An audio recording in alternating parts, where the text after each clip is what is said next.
Buenos días, hermanos y hermanas. En el vídeo anterior estuvimos leyendo un versículo de Juan en el capítulo 15, versículo 7, muy importante, que decía: si permanecéis en mí y mis palabras permanecen en vosotros, pedid todo lo que queréis y os será hecho. Entonces estamos viendo lo importante que es permanecer en Cristo y que sus palabras permanezcan en nosotros. En el vídeo anterior vimos parte de lo que significa permanecer en Cristo. Vimos algunos aspectos. Vimos que un aspecto de permanecer en Cristo implica nacer de nuevo, nacer en el Espíritu. Otra consecuencia era que para permanecer en Cristo hay que tener el Espíritu de verdad. Luego, el tercer punto que vimos era que había que vivir conforme al Espíritu. Y hoy en este nuevo vídeo vamos a continuar viendo aspectos de lo que implica permanecer en Cristo. Ahora vamos a ver lo que significa ser guiados por el Espíritu de Dios, que es otro aspecto de permanecer en Cristo, es que tenemos que ser guiados por el Espíritu de Dios. Vamos a ver el versículo 14 del capítulo 8 de Romanos. Dice: porque todos los que son guiados por el Espíritu de Dios, estos son hijos de Dios.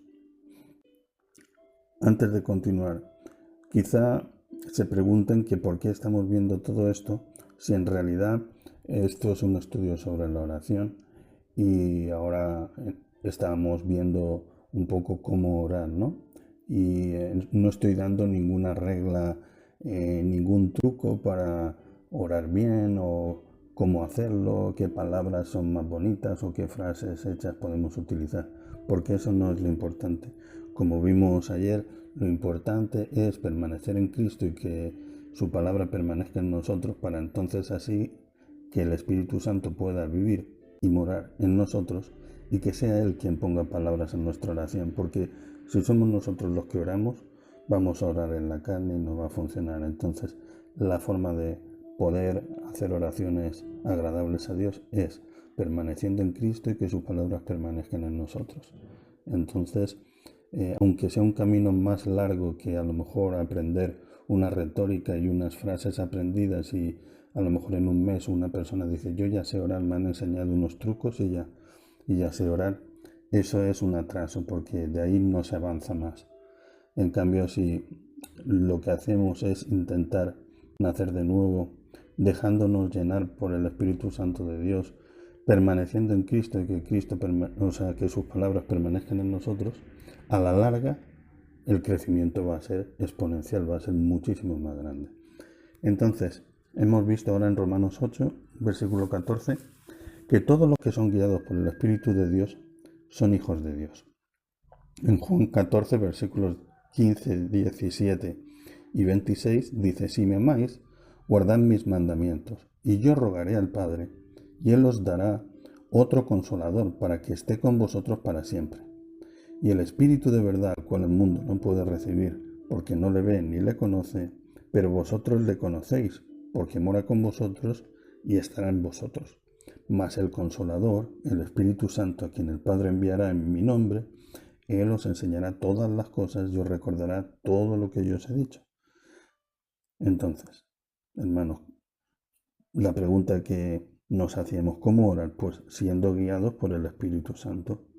¿Cómo orar? Pues siendo morada del Espíritu Santo, siendo dirigidos por el Espíritu Santo. Si usted permanece en Jesús y si usted permanece en su palabra, usted conoce al Espíritu Santo, porque no solo mora con usted, sino que mora en usted. O sea, no es que nos acompañe, es lo que dijimos, no es lo mismo andar con Cristo que en Cristo. Estar con Cristo que estar en Cristo, pues aquí es igual. Y entonces, si el Espíritu Santo mora en nosotros, entonces Él es nuestro Maestro, y Él nos guía, y Él nos enseña, y Él nos instruye. Y entonces podemos orar de una forma que agrade a Dios. Cuando usted se entrega a esta experiencia, la gente nota que usted ya no es el mismo de antes. En Juan 15, versículos 26 al 27 dice, pero cuando venga el Consolador, a quien yo os enviaré del Padre, el Espíritu de verdad, el cual procede del Padre, él dará testimonio acerca de mí. En Juan 16, del 7 al 15 dice, pero yo os digo la verdad, os conviene que yo me vaya, porque si no me fuera, el Consolador no vendría a vosotros, mas si me fuere, os lo enviaré. Y cuando Él venga, convencerá al mundo de pecado, de justicia y de juicio. De pecado por cuanto no creen en mí. De justicia por cuanto voy al Padre y no me veréis más. Y de juicio por cuanto el príncipe de este mundo ha sido ya juzgado. Aún tengo muchas cosas que deciros, pero ahora no las podéis sobrellevar. Pero cuando venga el Espíritu de verdad, Él os guiará a toda la verdad. Porque no hablará por su propia cuenta, sino que hablará todo lo que oyere y os hará saber las cosas que habrán de venir. Él me glorificará porque tomará de lo mío y os lo hará saber. Todo lo que tiene el Padre es mío. Por eso dije que tomara de lo mío y os lo hará saber. Quizá piensen que estoy repitiendo demasiado estos versículos de Juan 14, 15, 16, pero es que esta oración del Getsemaní es Jesucristo en el Getsemaní, después de la última cena, antes de ser entregado, y Él está orando. Recuerden que sudaba gotas de sangre. O sea, era una oración impresionante. Y entonces, si nosotros queremos saber cómo orar, pues lo normal es que leamos estos 3 capítulos una y otra vez, y veamos la importancia que tiene el Espíritu Santo en cómo orar. ¿Por qué? Porque lo dice Jesucristo, no porque lo diga yo o se me haya ocurrido esta idea. Es algo que dice Jesucristo. Entonces, hermanos, el cristiano no puede vivir una vida normal y corriente. No puede ser. Si hemos aprendido cómo orar, nuestra vida reflejará que el Espíritu Santo mora en nosotros. Si hay cristianos con una vida mediocre, no es porque Dios no ha cumplido su parte, es porque el cristiano no hace lo que debe. ¿Juan y Santiago eran buenos o eran malos? Bueno, diríamos que eran buenos, ¿no? Pero querían quemar a los samaritanos en Lucas 9:54. ¿Se recuerdan? Que Jesús les dijo, ¿de qué espíritu sois? ¿Mm? Pedro, si nos fijamos, negó a Jesús 3 veces. Entonces, a pesar de todo eso, ¿los cambió luego Cristo? ¿Los llenó del Espíritu? ¿Fueron transformados? ¿A que sí? Pues lo mismo puede hacer con nosotros. La unción de Pedro era tan fuerte que hasta su sombra podía sanar a través del Espíritu Santo. O sea, es él el que le daba el poder de hacer eso. Pero bueno, lo que quiero decir es que, fíjense, vaya cambio de negar a Jesús 3 veces a sanar con su sombra. Pues lo mismo puede hacer Dios con nosotros, porque el poder es de Dios, no de las personas. En Gálatas 5:16 al 25 dice, voy a hacer como un resumen, porque es un poco largo, dice, digo pues, andad en el Espíritu y no satisfagáis los deseos de la carne, porque el deseo de la carne es contra el Espíritu, y el del Espíritu es contra la carne, y estos se oponen entre sí, para que no hagáis lo que quisierais. Pero si sois guiados por el Espíritu, no estáis bajo la ley, y manifiestas son las obras de la carne que son, y dice ahora una larga lista de obras de la carne, y dice, pero como ya os he dicho antes, que los que practican tales cosas no heredarán el reino de Dios. Mas el fruto del Espíritu es amor, gozo, paz, paciencia, benignidad, bondad, fe, etc. Si vivimos por el Espíritu, andemos también por el Espíritu. Y yo me pregunto, y le pregunto a usted, hermano, ¿nos gustaría andar en el Espíritu? ¿Podemos permanecer en Cristo y en su palabra? ¿Se atreve usted a romper hoy con todas las cosas que le impiden caminar con Cristo? Si tiene que hacer alguna llamada, hágala, porque hay amistades que no nos convienen y hay cosas que no nos convienen. A mí me ha pasado en mi vida. He tenido una vida anterior a conocer a Cristo en la que, bueno, yo era una mala amistad para otras personas y otras personas también eran una mala amistad para mí. A mí no me gusta cuando nos hacemos las víctimas y decimos que todas las cosas malas que nos pasaban o que hemos hecho en la vida ha sido debido a las malas amistades. como que siempre son las malas amistades los que nos han hecho ir por el mal camino. Nosotros también hemos sido a veces los que han hecho ir por el mal camino a otras personas. Entonces cada cual tiene su parte, ¿no?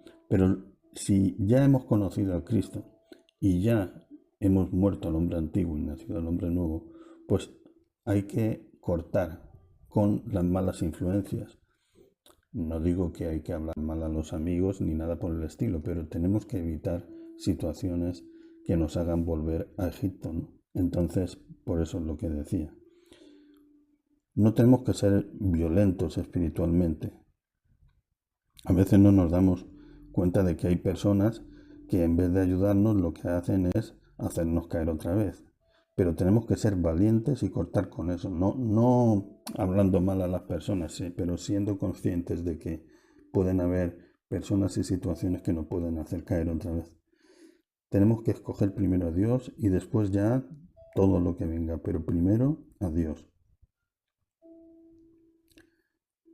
Usted dirá, hombre, eso es ser muy fuerte, ¿no? Pero no sé cómo decirlo. Suena fuerte, ¿no? Porque a veces decimos, pero yo ya tengo una vida hecha, yo ya tengo unas amistades hechas y ahora corto con el pasado, si ahora corto con ciertas amistades que hago, me quedo solo. A veces es duro, ¿no? El digamos, el poner siempre por delante a Dios en todas nuestras cosas de la vida.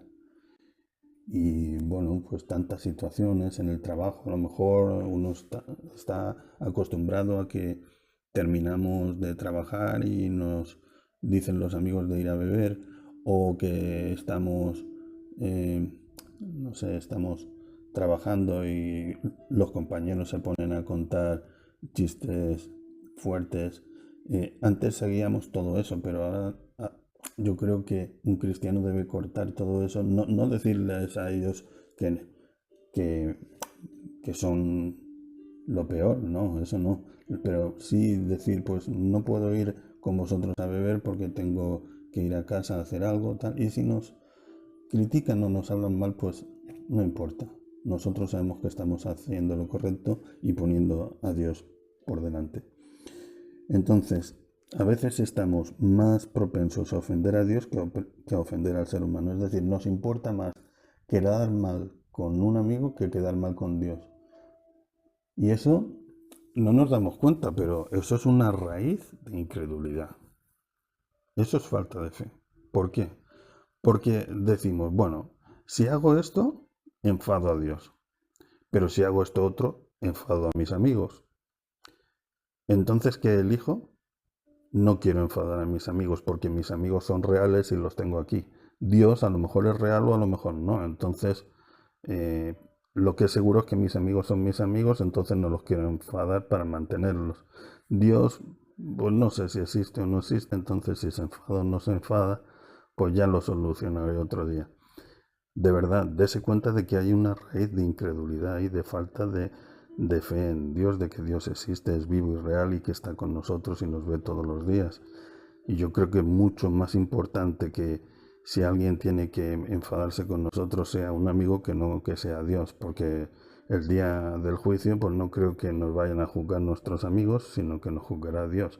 Y si tenemos fe en la vida eterna, que esa es otra, que mucha gente no cree en la vida eterna, solo cree en la vida actual, entonces dice, bueno, yo prefiero estar bien con mis amigos porque lo que me importa es esta vida, la otra, quién sabe si existe o no existe, pero el que de verdad cree en Dios y tiene plena seguridad en que Cristo murió y resucitó para vida eterna, para mostrarnos que nosotros también resucitaremos, o sea, o si estamos vivos cuando venga, pues nuestros cuerpos serán transformados en cuerpos de gloria y tendremos una vida eterna con Cristo, con el Padre, en la Nueva Jerusalén. Pues si de verdad creemos eso, pues es mucho mejor no enfadar a Dios que no enfadar a nuestros amigos. Eso, bueno, lo mejor es no enfadar a nadie, pero si para no enfadar a alguien tenemos que aceptar ir por el mal camino, pues yo creo que está claro lo que tenemos que elegir. A veces pasan años y no crecemos nada, no hemos crecido espiritualmente en Cristo. A veces pasan años y años y nos damos cuenta de que nuestra vida como cristianos permanece igual y eso hay que cambiarlo. En Gálatas 6:8 dice, porque el que siembra para su carne, de la carne segará corrupción, mas el que siembra para el Espíritu, del Espíritu segará vida eterna. Vamos a ver ahora otro aspecto de lo que significa permanecer en Cristo, que es ser perfectos en unidad. En el versículo 17, 22 y 23 de Juan, dice, la gloria que me diste yo les he dado, para que sean uno, así como nosotros somos uno, yo en ellos y tú en mí, para que sean perfectos en unidad, para que el mundo conozca que tú me enviaste y que los has amado a ellos como también me has amado a mí. Esto es importante. Yo en ellos y tú en mí, dice Cristo. Cristo en nosotros, Dios en Cristo. Todos uno. Cuando nosotros estamos en Cristo somos uno con Él y con el Padre.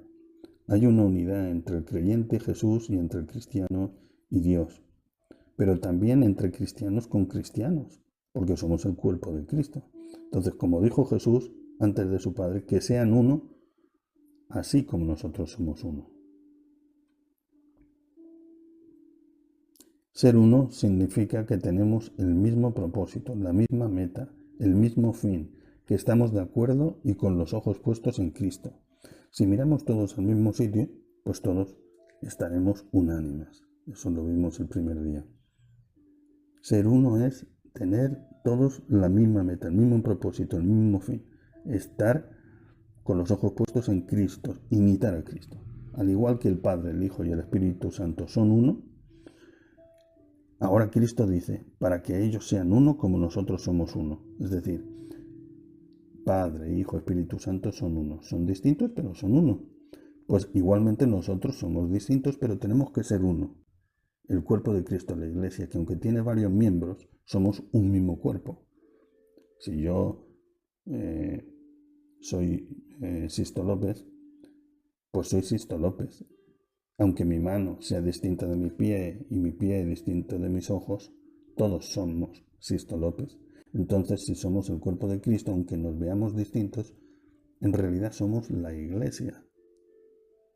Y tenemos que ser uno. Uno en cuanto a fin y en cuanto a meta y aspiración. Vamos a ver otro aspecto de qué significa permanecer en Cristo. También significa que somos un cuerpo en Cristo. Esto es lo que estaba comentando ahora, que en Romanos 12:5 dice, así nosotros, siendo muchos, somos un cuerpo en Cristo, y todos los miembros, los unos con los otros, los unos de los otros. Las personas que permanecen en Cristo y que saben cómo orar, no son llaneros solitarios, que van por ahí solos. Saben que forman parte de un cuerpo, forman parte de un equipo, son parte del cuerpo de Cristo. Muchos quieren ser las partes más vistosas, como las manos, los ojos, los labios, pero hay miembros muy importantes que no se ven, como el corazón o el cerebro. Son órganos claves que, aunque no se vean, el cuerpo no puede funcionar sin ellos. Y son los últimos en ser desatendidos para que el cuerpo siga viviendo. Es decir, cuando hay una herida grave y se pierde sangre, el riego sanguíneo donde más permanece es hacia el cerebro y el corazón. O sea, las otras partes puede uno que se le pierda un brazo, una mano, pero eso es lo más importante, ¿no? Entonces, aunque hayan partes del cuerpo que no sean visibles, a usted no le importe no ser una parte visible del cuerpo de Cristo. Usted es parte del cuerpo de Cristo, entonces usted forma parte de la Iglesia. Dios no hace acepción de personas y entonces usted forma parte de Cristo, está en comunión, da igual la parte que sea. Por eso todos somos miembros del cuerpo de Cristo, independientemente de la función que hagamos. Cuando usted aprende cómo orar, usted aprende que es Padre nuestro, no solo Padre mío. O sea, todos decimos, Padre nuestro que está. Podría haber dicho Jesús, cuando oréis decir, Padre mío que estás en los cielos. No, pero decimos Padre nuestro. Eso lo hizo Él. A veces pensamos que las palabras son al azar, pero no son al azar. Él lo dijo para que nos sintiéramos todos parte los unos de los otros. Y que Dios es mi Padre, pero también es tu Padre y el Padre del hermano. Y entonces es Padre nuestro. ¿Mm? Entonces, bueno, Yo tengo que orar por mí, claro que tengo que orar por mí, pero también tengo que pensar en el hermano, en el otro, porque si yo soy parte del cuerpo de Cristo, también habrá otros que sean parte del cuerpo de Cristo. Entonces, eh, todos tenemos que ayudarnos. A veces pensamos, tenemos un poco de envidias y celos y decimos, bueno, es que claro, esos son la cara que todo el mundo ve, ¿no? La parte del cuerpo, ellos son lo bonito, la parte que se ve. Pues que Dios les bendiga. Pero aunque usted o yo no seamos la cara, o los más vistos, ¿no? Aunque no seamos eso, aunque seamos la parte más chiquita del cuerpo, así seamos el dedo meñique del pie, seguimos siendo parte del cuerpo de Cristo, que es lo que realmente importa. Otro aspecto de lo que significa permanecer en Cristo es que somos una nueva criatura.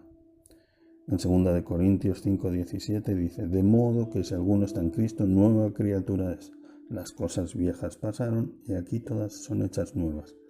Las personas que permanecen en Cristo, las personas que saben cómo orar, han tenido un nuevo nacimiento, han nacido del Espíritu. Y eso se traduce en que ahora son una nueva criatura, una nueva persona. Y la gente lo dice y la gente lo sabe. La gente dice, pero ese no era fulano aquel que bebía tanto. Y dicen, sí, pero ya no bebe. Oye, pero ese no es fulano el que andaba con vicios, sí, pero ya no anda con vicios. ¿Qué fue lo que le pasó? Pues que hay un cambio en una persona cuando está en Cristo. Nueva criatura eres. Entonces, si usted dice Cristo, ¿no? Nos dice Cristo, si usted está conmigo, si ustedes permanecen conmigo, si ustedes son mis discípulos, ustedes serán una nueva criatura.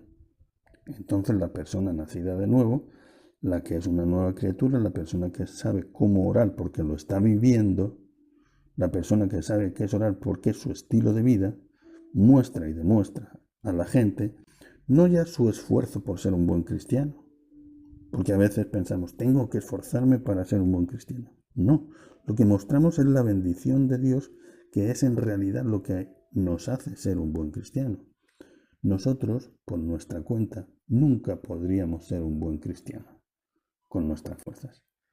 Lo que tenemos que hacer es morir a nosotros para llenarnos del Espíritu y que el Espíritu nos transforme.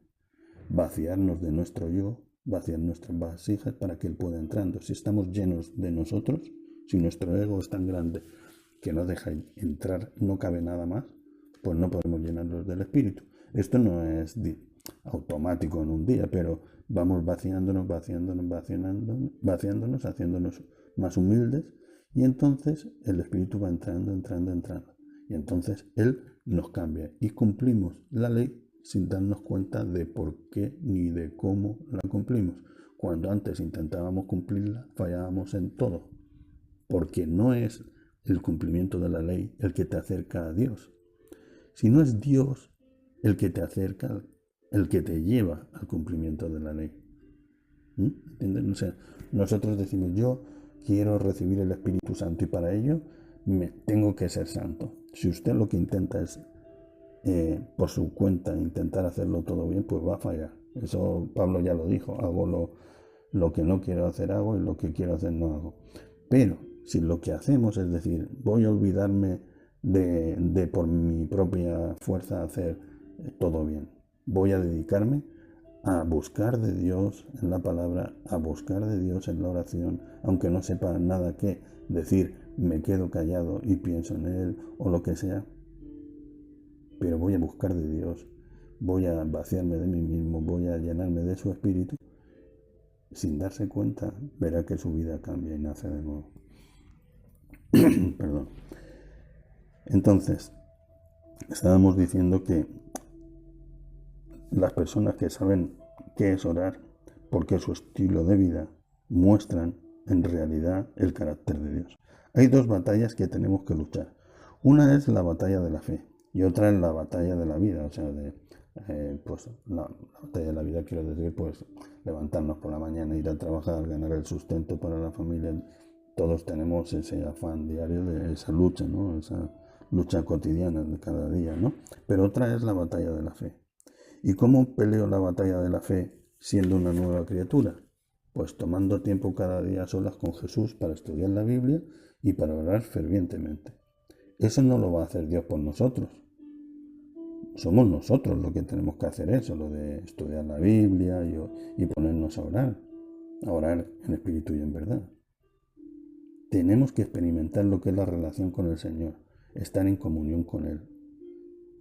Y entonces cuando salgamos de la oración, cuando salgamos de la presencia de Dios, la gente notará las bendiciones que Dios ha puesto en nosotros y darán gloria a Dios si son cristianos. Y si no lo son, pues se darán cuenta que ha habido un cambio en nosotros. En Hebreos 11:6 dice, pero sin fe es imposible agradar a Dios, porque es necesario que el que se acerca a Dios crea que lo hay y que es galardonador de los que le buscan. Si es verdad que hemos nacido de nuevo, si es verdad que permanecemos en Cristo, el Señor no miente, sus promesas son fieles y verdaderas. Lo que pasa es que la gente no cree lo que le decimos, la gente cree lo que somos.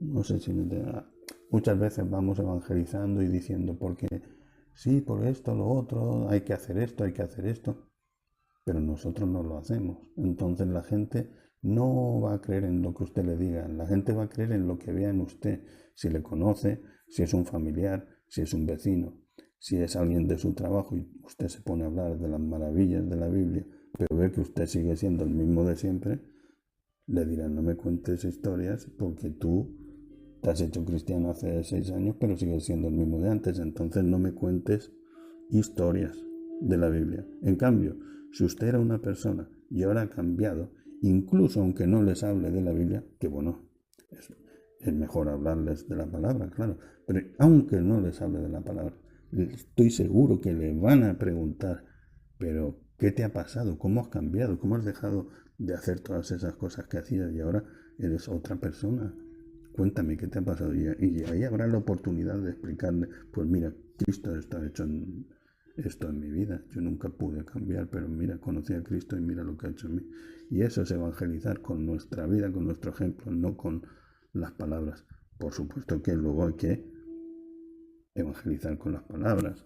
Siempre en los ministerios, pues cada uno refleja un carácter de Dios, ¿no? El profeta es más estricto, más severo en el sentido, no que él lo sea, sino que Dios le da palabra, entonces a veces parece más duro. El evangelista, pues a veces simplemente va presentando a Cristo, pero el que es maestro de la palabra dice, tú solo le presentas a Cristo y luego no le enseñas la palabra.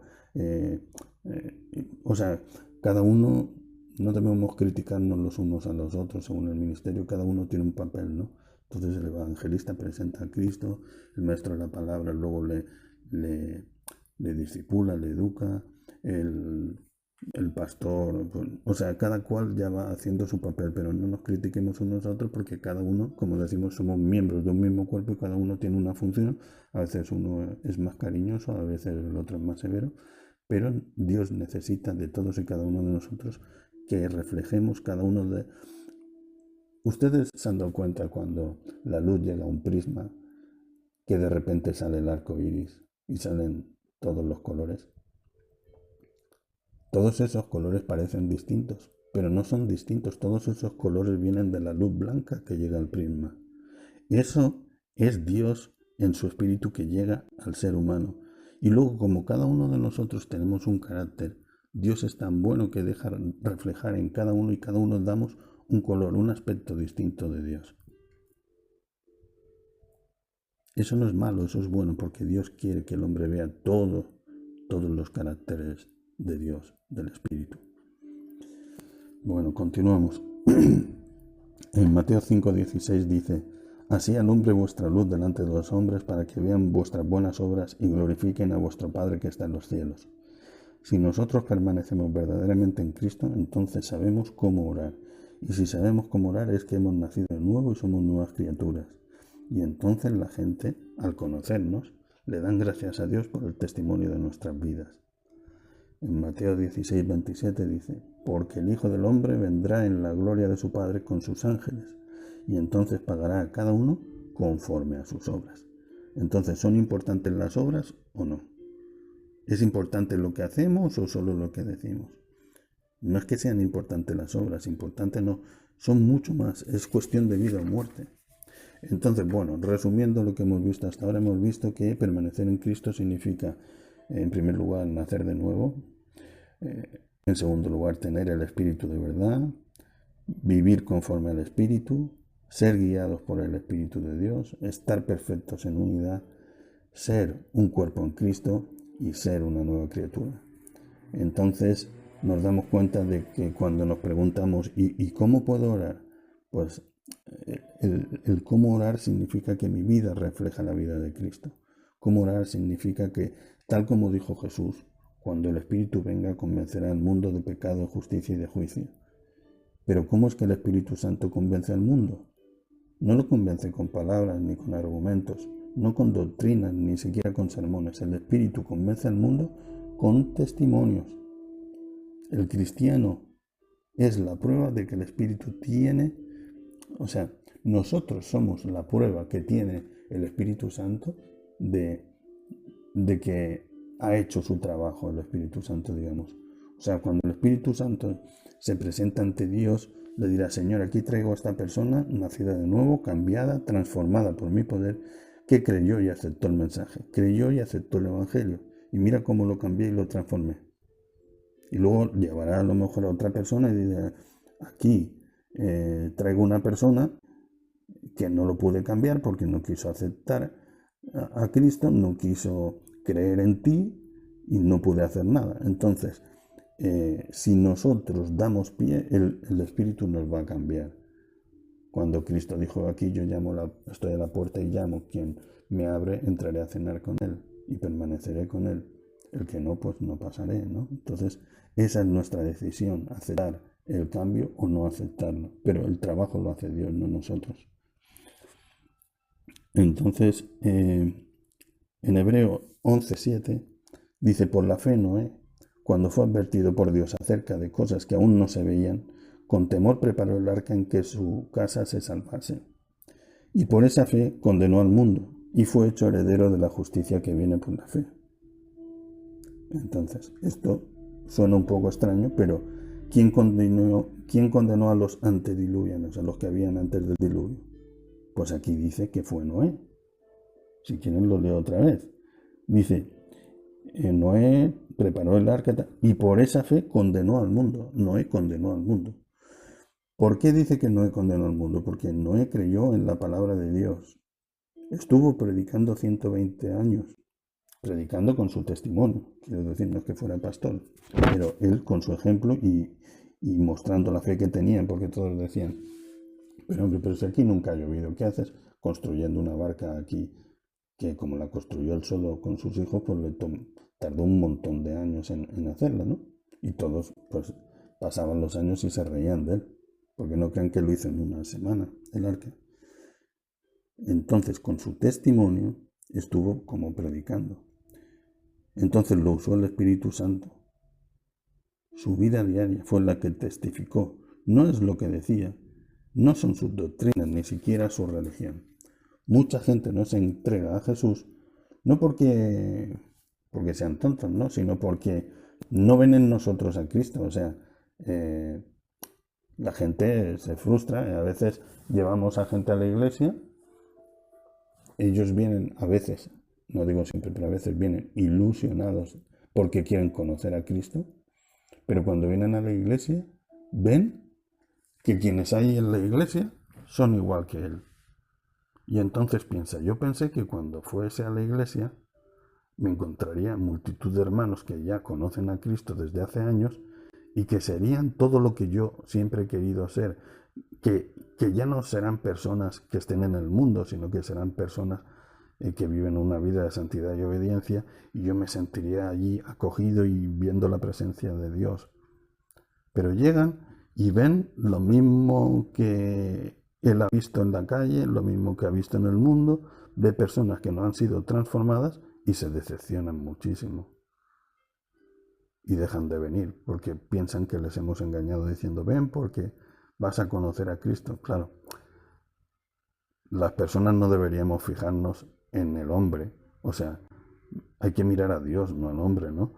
Pero eso lo dice un cristiano maduro, pero uno que está empezando, pues en lo primero que se fija es en el testimonio de los hermanos y a veces pues se defraudan mucho, ¿no? Entonces, para terminar ya, hermanos, eh, yo quiero, todos deberíamos querer, cuando oramos, pedirle al Espíritu Santo que venga a nuestra vida y que sea Él quien nos enseñe cómo orar, cómo orar. Porque cuando vivimos esa experiencia diaria de vivir en Cristo y en su palabra, la gente ve y nota que ya sabemos cómo orar. Porque orar significa vivir en Cristo, vivir en el Espíritu, llenarnos del Espíritu de Cristo. Cuando abrimos la boca para orar, la gente se da cuenta de que el Espíritu de Cristo mora en nosotros y que para Dios no hay nada imposible. Recuerden que nos dijo: pedid todo lo que queréis y os será hecho. Tenemos que dar gracias a nuestro Padre Celestial por habernos dado a Cristo. Tenemos que darle gracias por su palabra bendita, gracias por la oración, gracias por la experiencia maravillosa de caminar de la mano con nosotros.